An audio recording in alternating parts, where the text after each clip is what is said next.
How would you train people to feel more confident in Zoom meetings to participate? Okay, that's a good question.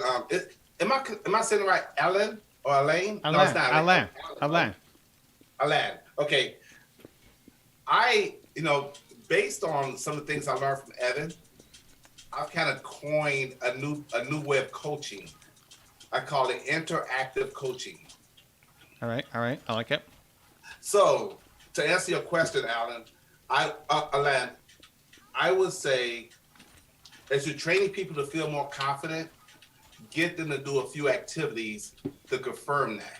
For example, if I'm talking about the inner game of confidence, and one of the exercises I want them to do is affirmations.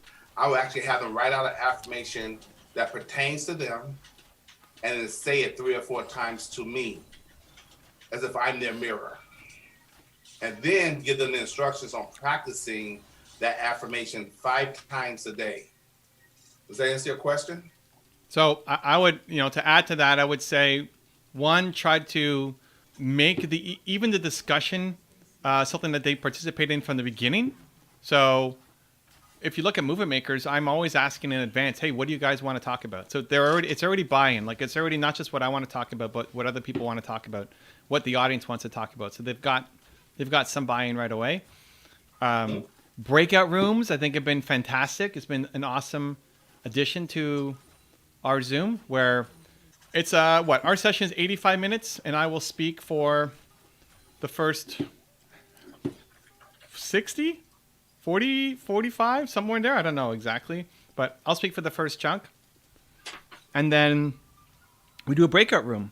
And in the breakout rooms, I'm still playing with the number. I'm thinking like 6 to 7 is the best number of people to have in a breakout room.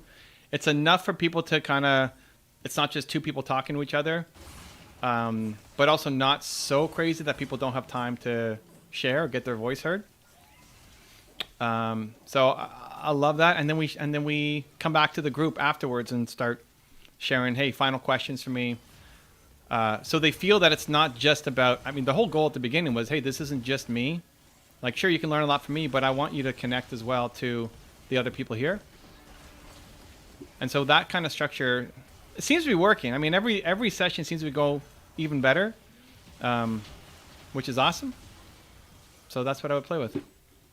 Oh, and let me add to that too, because I think I misunderstood the question. I was thinking of just me coaching someone one-on-one.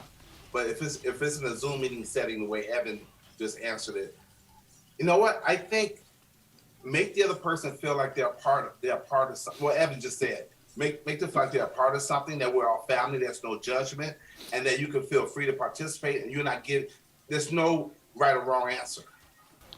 Alain, one thing I added that we did last time, which was we had Zane the Man join in early.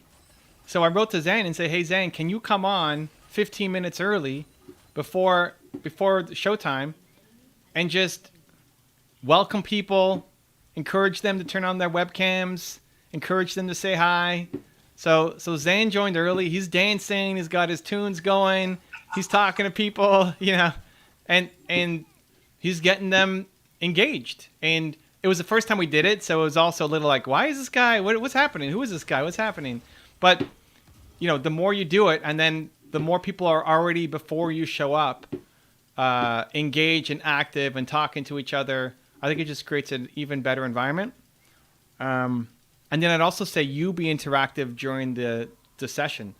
So I love paying attention to the comments throughout the session. So it's not just me talking, but I'm actually answering what people have on their mind. So even here, right, Zane's in charge of the comments, and you guys got a question, pop it there. Zane will bring it up and we'll chat about it. In our Zoom session, I can't keep my eye on the Zoom. We get too many comments coming in, and a lot of them are just saying, so true, great point, or something, without it being something that I actually need to see. So my assistant, Yelena, is pulling off the best comments or the questions that I need to see. So making a point to make it interactive by you responding to all the comments instead of just doing your presentation, I think is really important. Perfect. Oh, also maybe you could add this too. This is more like a subconscious effect.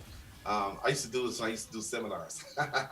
um, let people know in advance that the more they participate, the more they're going to get out of it, because they all came there, spending their, investing their time and energy to be there, and you want them to get as much out of it as they possibly can. So the more you participate, the more you get on camera, the more you ask questions, um, the more you're going to subconsciously and consciously get out of it. Because people want to make sure they benefit, from attending any Zoom meeting.